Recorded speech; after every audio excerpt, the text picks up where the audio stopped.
દર્શિત ત્યાંથી લાવીએ, પિચકારી બી બહારની લાવીએ. ભારતમાં બનેલી ચીજો વાપરવી જોઈએ કે નહીં ભાઈ? ભારતના લોકોને કમાણી થાય એવું કરવું જોઈએ કે ના કરવું જોઈએ? ભારતે આગળ વધવું હોય તો દરેક ભારતીયનો આ સંકલ્પ જોઈએ કે ના જોઈએ?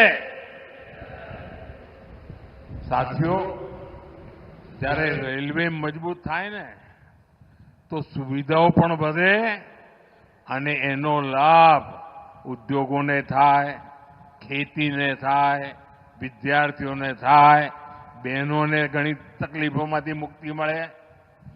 ગયા એક દશકમાં અનેક ક્ષેત્રોમાં પહેલીવાર રેલવે પહોંચી છે.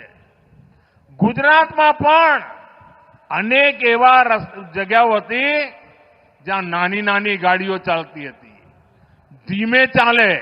આપણા ડભોઈ બાજુ તો ટ્રેન એવી ચાલતી કે તમે વચમાંથી ઉતરો તો ઉતરી જાઓ ને પછી પાછા બેસી જાઓ ચાલુ ગાડીમાં.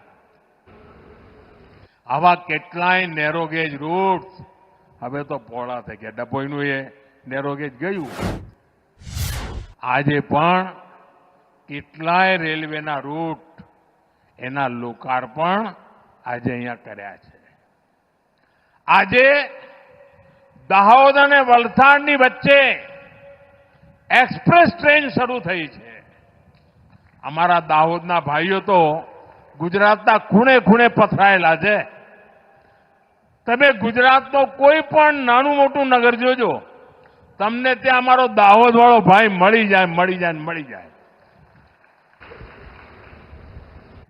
અને આ જ્યારે નેટવર્ક તૈયાર થાય ને એટલે મારા દાહોદને સૌથી વધારે લાભ થાય, મારા આદિવાસી સંતાનોને સૌથી વધારે લાભ થાય. સાથીઓ, જ્યાં ફેક્ટરી લાગે છે, કારખાના ઉભા થાય એટલે એની બાજુ બધી ઇકોસિસ્ટમ આવી જાય. નાના ચીજો બનાવવા માટેના કારખાના લાગી જાય અને એના કારણે રોજગારના અવસરો, મારા જબાનિયાઓને અહીંયા જ રોજગારના અવસરો મળે એના માટેનું કામ હું કરી રહ્યો છું. દાહોદના રેલ કારખાના, આ કારખાનું દુનિયાનું અને હિન્દુસ્તાનનું એવું કારખાનું બનશે, ખાસ કરીને ભારત માટે. આ દાહોદ એક યાદગાર કારખાનું છે દોસ્તો.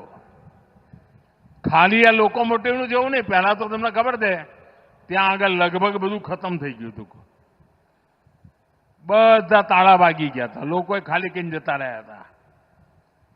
મારી નજર સામે મેં આ દાહોદના પરેલને મરતું જોયું છે અને મેં મારી નજર સામે એને આજે જાનદાર શાનદાર બની.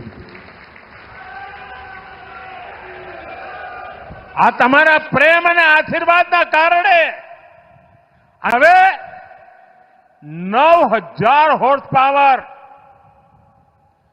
9,000 હોર્સ પાવર આનો લોકોમોટિવ. હિન્દુસ્તાનમાં કોઈ પણ પૂછે ક્યાં, તો જવાબ આવે દાહોદ. અહીં બનવાવાળા લોકોમોટિવ ભારતની પાવર અને કેપેસિટી બંને વધારનારા બનનાર છે. અને અહીં બનનારો દરેક લોકોમોટિવ ક્યાંય પણ જાય ખાલી એના પૈડા જશે એવું નહીં, એની જોડે જોડે મારા દાહોદનું નામ પણ પહોંચવાનું છે. દાહોદ બધે જ હવે પહોંચવાનું છે. આવનારા સમયમાં અહીંયા સેંકડો લોકોમોટિવ બનશે. થોડો સમય પછી એવો દિવસ આવશે